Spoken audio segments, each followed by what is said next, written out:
Good morning, students. Page number 19. Proof of Gauss's theorem. Consider a positive charge Q. This is the charge placed at the center of an imaginary spherical surface. So this is the imaginary spherical surface at the center of which there is a charge Q is placed. Spherical surface of radius r. So this is radius which is represented by r. Now there are lot of points on the surface and we are taking one such point, that is taking it as P. Let P is a point on the surface of the sphere. Let ds is a small area centered at P. So centered at P, we imagine an area. Let ds vector is the area vector at P. Okay, so this is a charge Q and placed at the center of a sphere. So from the positive charge, electric field lines are passing through the surface normally. At every point it is passing in 90 degree. And we are imagining a point here which is P. We are taking an area so that electric lines are passing through this area also. So I am drawing that ds area here. So this is a ds area. ds area can be written also considered as a ds vector. ds vector is a vector having same magnitude as ds area, but this vector have a magnitude ds and its direction is perpendicular to the area. So if we imagine this area ds here, this is ds vector, and electric field here is this one, which is vector E. The value of electric field is same at all these points because all of them are at the same distance r from the charge. So E value is the same, and we can see that ds vector and E vector are in the same directions, so the angle between them is 0 degree. Okay, let ds vector is the area vector at P. Also let vector E is the electric field at P. We see ds vector and E vector are at the same direction at the point P. Now electric flux through ds area is, we take it as d phi. So what does that mean? So this is a ds area and electric lines are passing through this area. So I have drawn 1, 2, 3, 4 lines.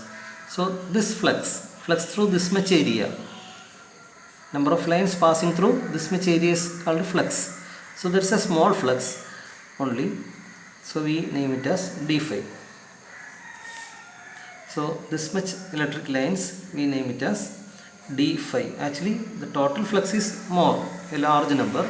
We are taking only lines through, number of lines through this much area. We name it as d phi. So that d phi is E vector E dot vector ds. So what does that mean? Vector E dot vector ds. So at this point electric field is E. That means number of lines passing through unit area, 1 meter length, 1 meter breadth. Number of lines passing through unit area normally is electric field at this point. That is another definition of electric field. So how many lines passing through this much area? So that can be found out by multiplying number of lines passing through unit area into our area. So d phi equal to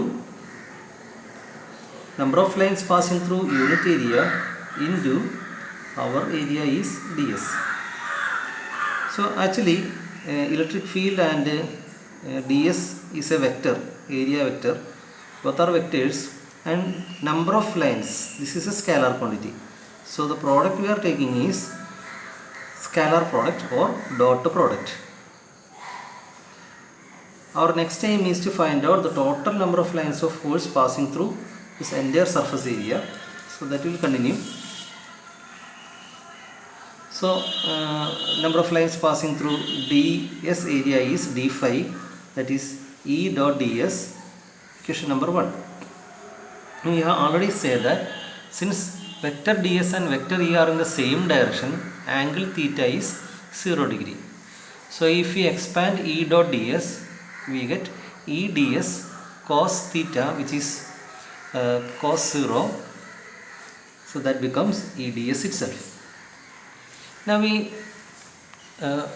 give a substitution to this E. What is electric field at the point P? Electric field at the point P, the point P is at a distance r, this distance is r, from a point charge q. So we have got a ready equation for that, 1 by 4 pi epsilon 0 q by r square. So electric field equation is 1 by 4 pi epsilon 0 q by r square.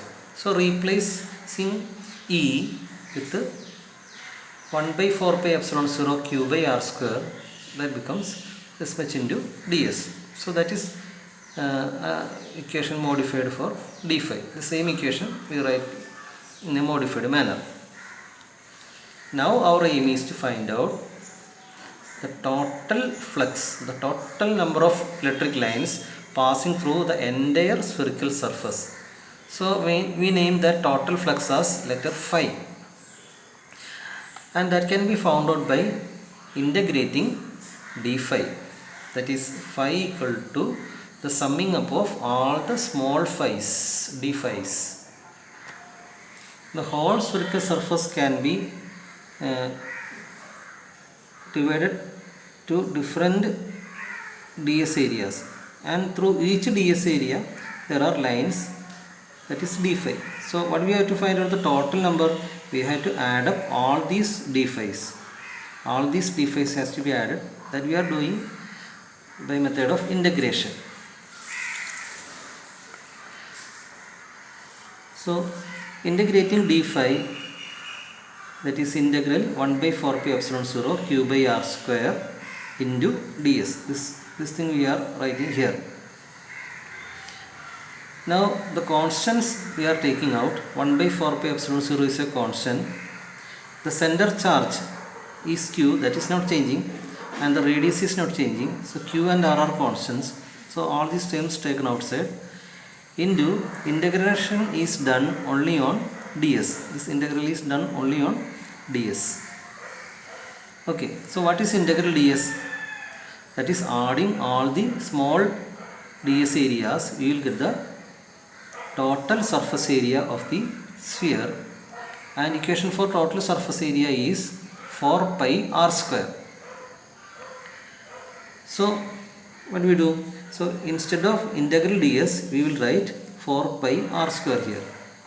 So we can cancel away some terms, 4 pi, r square, they will cancel out, and finally we are getting the total flux phi equal to q by epsilon 0.